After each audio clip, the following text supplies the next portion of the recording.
వాళ్ళు పెంచి పోషిస్తున్న అరాచక శక్తుల్ని వాళ్ళు ఈ రాష్ట్రంలో కలిగిస్తున్న అలజడిని చూసి శాంతిని కాంక్షించే ప్రజలు, రాష్ట్ర అభివృద్ధిని కాంక్షించే ప్రజలందరూ కూడా ఏమైపోతుంది రాష్ట్రానికి, ఈ పార్టీని తరిమి కొట్టాలి అని చెప్పేసి ఆలోచించే పరిస్థితికి వచ్చారని చెప్పేసి మనం చేస్తాను. ఒక పక్క చంద్రబాబు నాయుడు గారి నాయకత్వంలోని కూటమి ప్రభుత్వం మన పిల్లల కోసం, మన పిల్లల బంగారు భవిష్యత్తు కోసం మార్గం సుగమం చేయాలి, దానికి కావాల్సిన ఎకో సిస్టమ్ ఏర్పాటు చేయాలని చెప్పేసి అహర్నిశలు కృషి చేస్తాం. ఇంకో పక్క ప్రతిపక్షంగా చెప్పబడే గొడ్డలి పార్టీ వైఎస్ఆర్సీపీ 5 సంవత్సరాల్లో చేసింది చెప్పుకోవటానికి ఏమీ లేక యువతని రౌడీజం వైపు ప్రోత్సహిస్తూ, యువతని రఫ్రఫా విధానానికి లోను చేస్తూ, గంజాయి బ్యాచ్ల్ని ఎంకరేజ్ చేస్తూ, ప్రోత్సహిస్తూ ఈ రాష్ట్రంలో ఒక అలజడి పరిస్థితిని సృష్టించడానికి, దాని ద్వారా లబ్ధి పొందడానికి ప్రయత్నం చేయటం సిగ్గు చేయటం చెప్పేసి ఈ సందర్భంగా తెలియజేస్తా ఉన్నాను. ఏ విధంగా అయిపోయిందంటే ఈరోజు వైఎస్ఆర్ కాంగ్రెస్ పార్టీలో ప్రజలకు సేవ చేయటం కాదు. జనరల్గా ఏంటంటే మనం చాలా సంవత్సరాల నుంచి చూస్తూ ఉన్నాం, ఏ రాజకీయ పార్టీలైనా సరే సమాజంలో ఎవరు ప్రజల కోసం కష్టపడతారో, ప్రజలకి మంచి చేయటానికి తాపత్రయపడతారో అటువంటి వాళ్ళని ప్రోత్సహించి వాళ్ళని రాజకీయ నాయకులుగా తీర్చిదిద్దే వాతావరణం ఇన్ని దశాబ్దాలు కూడా మనం ఈ దేశంలో, ఈ రాష్ట్రంలో, మన ఆంధ్రప్రదేశ్ రాష్ట్రంలో చూసాం. కానీ ఈరోజు గొడ్డలి పార్టీలో కొనసాగాలంటే ప్రజలకి సేవ చేయటం కాదు, అరాజకం చేయటమే అర్హతగా ఈరోజు ఆ పార్టీలో నాయకులందరూ కూడా భావించే పరిస్థితి వచ్చిందని చెప్పేసి మనం చేస్తాను. ఈరోజు జగన్మోహన్ రెడ్డి గారి దృష్టి ఆకర్షించాలంటే అరాచకాలు సృష్టించి, చట్ట వ్యతిరేక కార్యక్రమాలు చేసి, విధ్వంసాలని, కులాల మధ్య తగాదాలని ప్రోత్సహించి సమాజంలో ఒక చీలిక తీసుకొచ్చే వాళ్ళే గుర్తింపు పొందే పరిస్థితి ఈరోజు ఆ పార్టీలో ఉందని చెప్పేసి నేను మనవి చేస్తాను. నేరాలు చేస్తారు, ఘోరాలు చేస్తారు. ప్రతి మనిషి కూడా ఇది ఘోరం, నేరం అని భావించినా కూడా ఎక్స్ వేదికగా రాజకీయ కక్ష సాధింపు అని చెప్పేసి ఒక బురద జల్లేసి అధికార పార్టీ మీద రాజకీయ లబ్ధి పొందడానికి ప్రయత్నం చేస్తారు.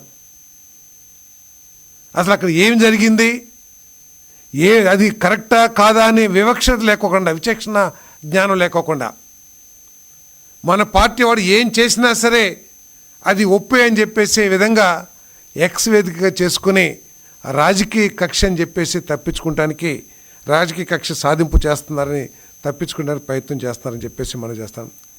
తప్పు చేసి దొరికిపోయాక బాధితుడిగా ఒక గుర్తింపు తీసుకొచ్చి ప్రజల్ని బాధితుడు గుర్తింపు తీసుకొచ్చి ప్రజల్ని మళ్ళీ మోసం చేయటానికి ప్రయత్నం చేయటం, ఇది చాలా ఘోరమైన పరిస్థితి రాష్ట్రంలో ఈ వైఎస్ఆర్సీపీ మూలంగా మరి జరుగుతుందని చెప్పేసి మనం చేస్తాం.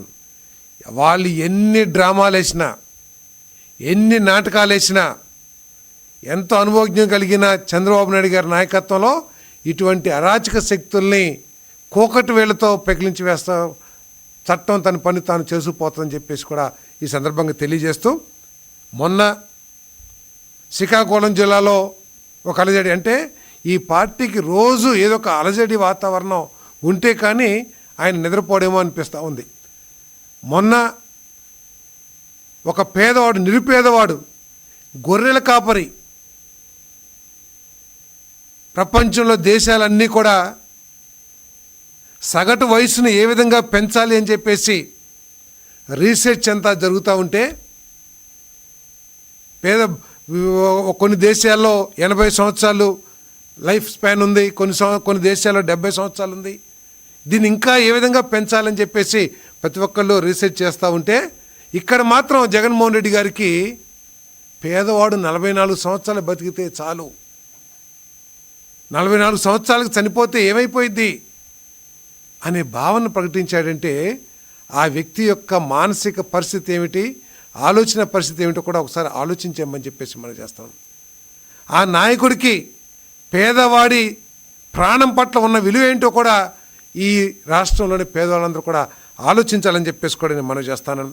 మళ్ళీ నిన్న సాక్షాత్తు వైఎస్ఆర్ కాంగ్రెస్ పార్టీ ఎమ్మెల్యే ఇద్దరు వ్యక్తులు, ఒకళ్ళు తెలుగుదేశం పార్టీ, తర్వాత ఇంకొకళ్ళు వైఎస్ఆర్సీపీ పార్టీ. వైఎస్ఆర్సీపీ శాసనసభ్యుడు అక్కడ చేస్తున్న అక్రమ క్వారీయింగ్కి సంబంధించి టెలిఫోన్లో ఒక వివాదం జరిగితే చట్టం అంటే భయం లేకోకుండా సమాజంలో చీకొడతారని కూడా ఆలోచన లేకోకుండా సాక్షాత్తు శాసనసభ్యుడే వెళ్ళి ఒక పేద కుటుంబం మీద, ఒక దళితుడు కుటుంబం మీద, ఒక బలహీన వర్గం వాడి కుటుంబం మీద ఏ విధంగా దౌర్జన్యం చేశారు ఈరోజు ప్రజలందరూ కూడా ఆలోచించాల్సిన అవసరం ఉందని చెప్పేసి మనం చేస్తాను. ఒక శాసనసభ్యుడు తన మోకలతో, తన రౌడీ గ్యాంగులతో వెళ్ళి ఒక దళితుడి ఇంటి మీద, ఒక బలహీన వర్గాడి ఇంటి మీద పడితే ఆ బలహీనుడు, ఆ దళితుడు వాళ్ళని అడ్డుకోగలరా, వాళ్ళ నుంచి తప్పించుకోగలరా అని చెప్పేసి నేను ప్రశ్నిస్తా ఉన్నాను. అంటే మీ అధికారాన్ని, మీ బలాన్ని, మీ అహంకారాన్ని దళితుల్ని, బలహీన వర్గాల మీద చూపించి పెత్తనం చేస్తానికి ప్రయత్నం చేస్తున్నారని చెప్పేసి కూడా నేను అడుగుతా ఉన్నాను. నేను శ్రీకాకుళంలో మొన్న ఒక దుశ్శాసన పర్వం, ఒక మహిళా ఎస్ఐని తనను తాను రక్షించుకోవాల్సిన పరిస్థితి వైఎస్ఆర్ కాంగ్రెస్ పార్టీ కలిగించింది. ఒక మహిళా సిఐని ఏ విధంగా తమ నీచమైన ప్రవృత్తితో ఏ విధంగా మహిళా సిఐని అవమానం చేశారో, ఇబ్బంది పెట్టారో మనందరం కూడా చూసాం. మళ్ళీ కర్నూలు జిల్లాలో మళ్ళొక దుశ్శాసన పర్వం. సాక్షాత్తు శాసనసభ్యుడు మోక వెళ్ళి దళితుడింట్లో వంట చేసుకుంటున్న ఆ సోదరిని, దళిత సోదరిని బట్టలు చింపి ఏ విధంగా నీచాతి ఘోరానికి పాల్పడ్డారో ఒకసారి ప్రజలందరూ కూడా అర్థం చేసుకోవాలని చెప్పేసి మనం చేస్తాను. ఒక పేపర్ రాస్తుంది ఎమ్మెల్యే గారి తమ్ముడి చేతికి ఏదో ఫ్రాక్చర్ జరిగిందని. అయ్యా, నేను ఒకటి మనవి చేస్తా ఉన్నాను, అది మీరు చేసిన దుశ్శాసన పర్వం మూలంగానే ఏం జరిగిందో అక్కడ పోలీసులు తప్పకుండా చర్య తీసుకుంటారు. కానీ కనీసం దళిత మహిళ బట్టలు చింపి ఒక మహిళని ప్రజలందరి మధ్యలో, ఆ రౌడీ ముఖం మధ్యలో అవమానించిన దానికి నీకు ఎటువంటి బాధ, పశ్చాత్తాపం లేకపోతాం నీ దిగజారుడు రాజకీయానికి మన తార్కాణం అని చెప్పేసి కూడా నేను ఈ సందర్భంగా తెలియజేస్తా ఉన్నాను. కనీసం రాజకీయ కక్ష సాధింపు అని చెప్పేసి ఎక్స్ వేదికలో పెడుతున్నారు, కానీ ఒక దళిత స్త్రీ మీద దౌర్జన్యం చేయటం ఏంటయ్యా? ఒక బలహీన వర్గం వాడి ఇంటి మీదకి వెళ్ళి కారు ధ్వంసం చేసి అతని రక్తం వచ్చేటట్లు కొడతాం ఏంటయ్యా?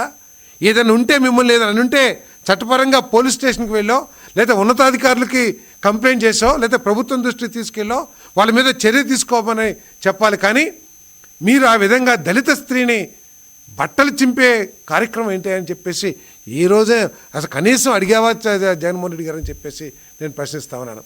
ఒక బలహీన వర్గాన్ని రక్తం వచ్చేటట్టు కొరత ఏంటని చెప్పేసి కనీసం అడిగావని చెప్పేసి మనం చేస్తాం. మీ నాయకులందరూ దళితుల మహిళని వివస్త్రణ చేసి అవమానం చేసినా కూడా, ఘోరమైన అవమానం చేసినా కూడా, ఒక బలహీన వర్గాన్ని నాయకుడిని రక్తం వచ్చేటట్టు తలకాయలు పాల్గొట్టినా కూడా క్యూ కడుతున్నారు ఎమ్మెల్యేలు, నాయకులు అందరూ కూడా. ఆ ఎమ్మెల్యే గారికి ఏదో దౌర్జన్యం, అన్యాయం జరిగిపోయిందని చెప్పేసి ఇది సబబా అని చెప్పేసి ప్రజలందరూ కూడా ఆలోచించాల్సిన అవసరం ఉందని చెప్పేసి మనం చేస్తాం. నేను మరి ఒక శాసనసభ్యుడు నియోజకవర్గంలో ప్రశాంత వాతావరణం తీసుకురావడానికి, వర్గాల మధ్య గొడవ లేకోకుండా అందరూ కలిసిమెలిసి ఉండే విధంగా వాతావరణాన్ని ప్రోత్సహించాల్సిన వ్యక్తి ఒక దుశ్శాసనుడిలా వెళ్ళి ఒక మహిళని బట్టలు చించే పరిస్థితిని తీసుకొచ్చాడంటే, ఒక బలహీన వర్గం తలకాయ పలగొట్టే పరిస్థితి తీసుకొచ్చాడంటే ఏంటి అని చెప్పేసి సమాజం అంతా కూడా ఆలోచించాలని చెప్పేసి కూడా నేను మనవి చేస్తాను. మరి ఇదంతా కూడా ఒక పక్కన పెడితే ఆ పార్టీ నాయకుడు కనీసం స్పందించకపోవటం అనేది దౌర్భాగ్యం అని చెప్పేసి కూడా ఈ సందర్భంగా తెలియజేస్తాను.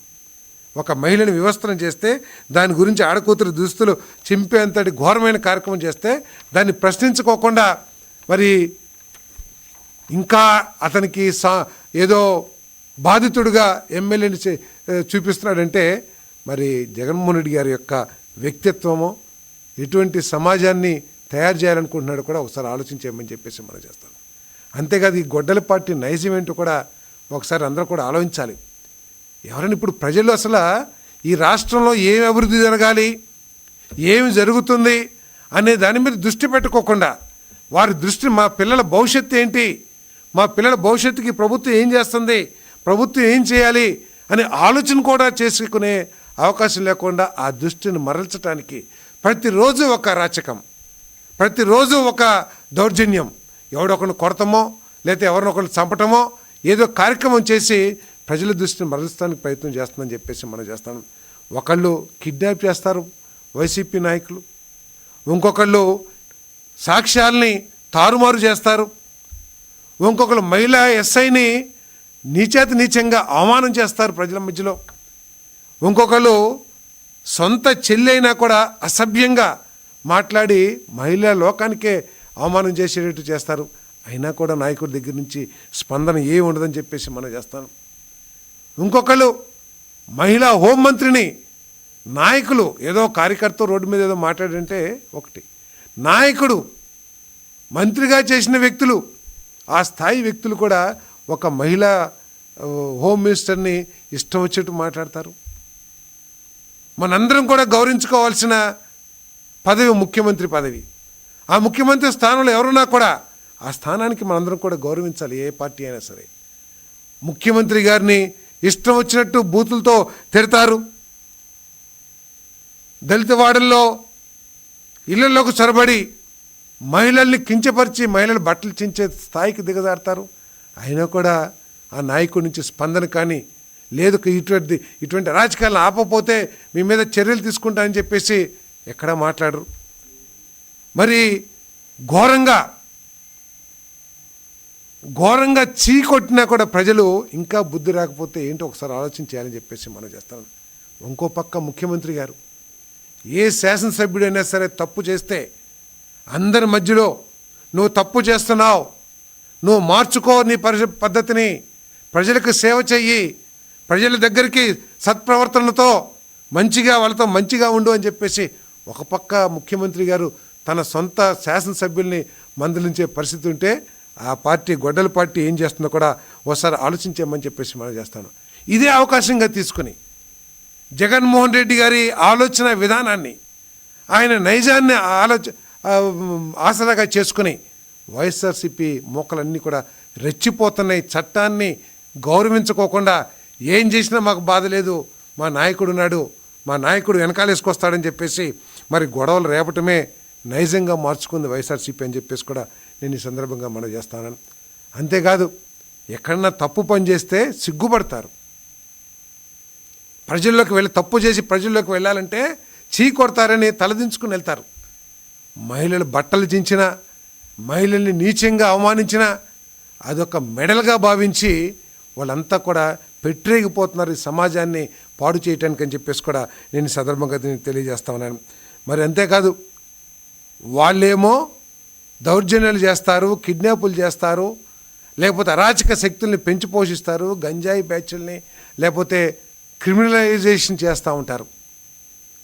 అటువంటి శక్తుల మీద చట్టపరంగా చర్యలు తీసుకుంటే, వాళ్ళు చేసిన తప్పులు ప్రజల కళ్ళకి కట్టినట్టు కనపడుతున్నప్పుడు పోలీసులు చర్యలు తీసుకుంటే ఈ కూటమి ప్రభుత్వం ప్రతిపక్షం మీద దాడి చేస్తుంది, రాజకీయ కక్షలకి తెగబడుతుంది అని చెప్పేసి ఒక మాట మాట్లాడేసి తప్పించుకోవడానికి ప్రయత్నం చేయటం ఈ ప్రజలందరూ కూడా ఆలోచించాలి.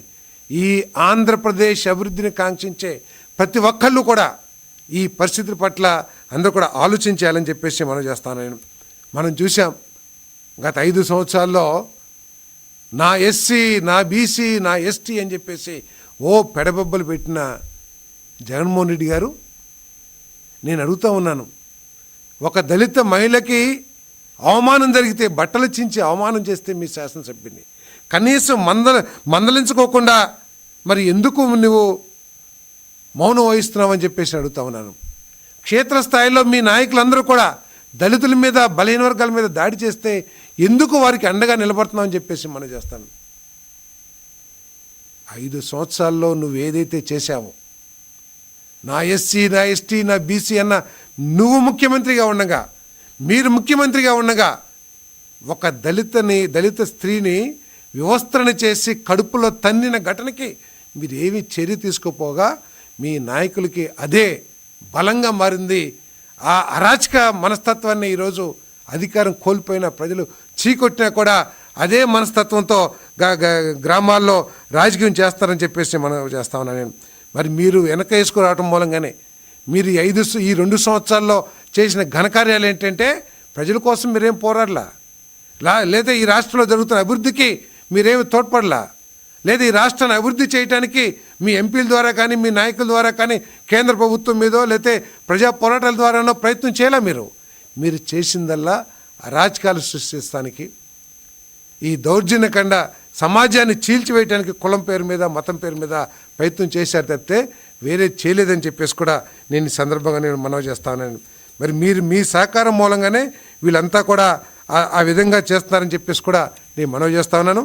మరి ఇటువంటి రాజ్యాంగ వ్యతిరేక శక్తుల్ని, చట్ట వ్యతిరేక శక్తుల్ని ఎంత గొప్పవారైనా సరే, ఎంత పెద్దవారైనా సరే, తన పార్టీ వారైనా సరే, ముఖ్యమంత్రి చంద్రబాబు నాయుడు గారు, కూటమి పార్టీ నాయకులు పవన్ కళ్యాణ్ గారు కానీ మోడీ గారు కానీ ఎట్టి పరిస్థితుల్లో సహించరు. అటువంటి వాళ్ళు ఏ స్థాయిలో ఉన్నా సరే వాళ్ళ మీద చట్టపరంగా చర్యలు తీసుకుంటారని చెప్పేసి నేను ఈ సందర్భంగా నేను మనవి చేస్తా ఉన్నాను. మీరు మందలించాల్సిన మీరు మళ్ళీ ఏదో యాత్రలు చేసి వాళ్ళని సపోర్ట్ చేస్తున్నట్టు మాట్లాడితే ఎటువంటి పరిస్థితులు మరి ఈ రాష్ట్రంలో కలుగుతాయి కూడా ఒకసారి ఆలోచించాలని చెప్పేసి మనం చేస్తాను. ప్రజలందరూ కూడా ఒక్కసారి చూడండి ఏ విధంగా మహిళని అవమానం చేశారో, ఏ విధంగా ఒక బలహీన వర్గం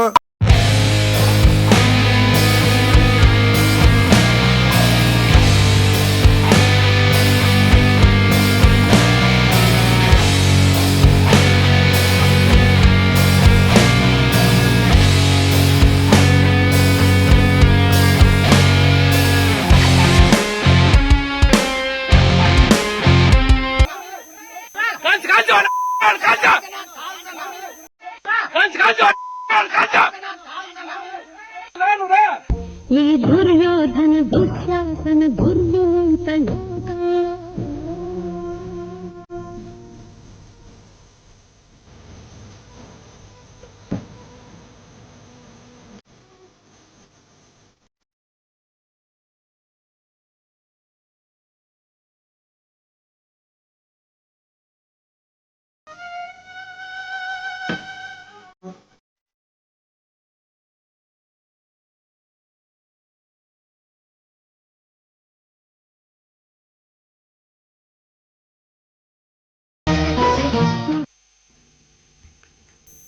మీరందరూ కూడా చూశారు ఏ విధంగా శాసనసభ్యుడు, అతని కుమారుడు, అతని సోదరుడు వెళ్ళి ఏ విధంగా దౌర్జన్యం చేశారో ఆ మూకల్ని ఒక సామాన్య దళిత కుటుంబం ఎదుర్కోగలదా అని చెప్పేసి నేను ఈ సమాజాన్ని అడుగుతా ఉన్నా. నేను ఆ రౌడీ మూకల్ని, పెద్ద పెద్ద బర్సిల్ లాంటి కర్రల్ని, మారణాయుధాలను తీసుకుని వెళ్ళి ఒక ఇంటి మీద పడితే వాళ్ళని అడ్డుకోగలిగిన శక్తి ఒక బలహీన వర్గ కుటుంబానికి ఉంటుందా అని చెప్పేసి నేను ప్రశ్నిస్తా ఉన్నాను. నేను ఇంట్లోకి వెళ్ళి నీకు అధికారం ఉంది కదా అని ఖండకావరంతో వెళ్ళి వాళ్ళ ఆస్తులను ధ్వంసం చేస్తాం, ఇంట్లో వస్తువులు ధ్వంసం చేస్తాం, ఆయన కష్టపడి కొనుక్కున్న వాహనాలు ధ్వంసం చేస్తాం, పైగా మహిళ బట్టల్ని చీస్తాం.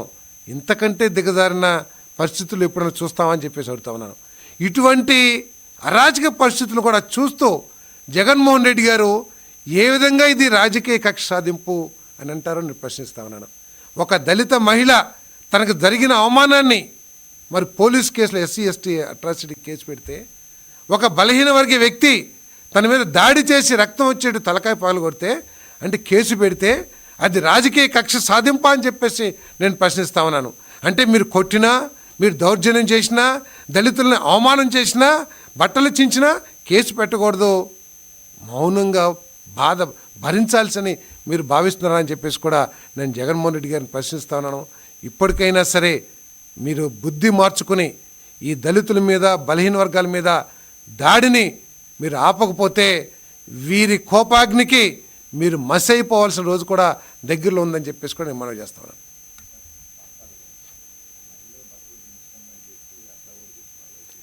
వాళ్ళు ఏదైనా చెప్పగలరు.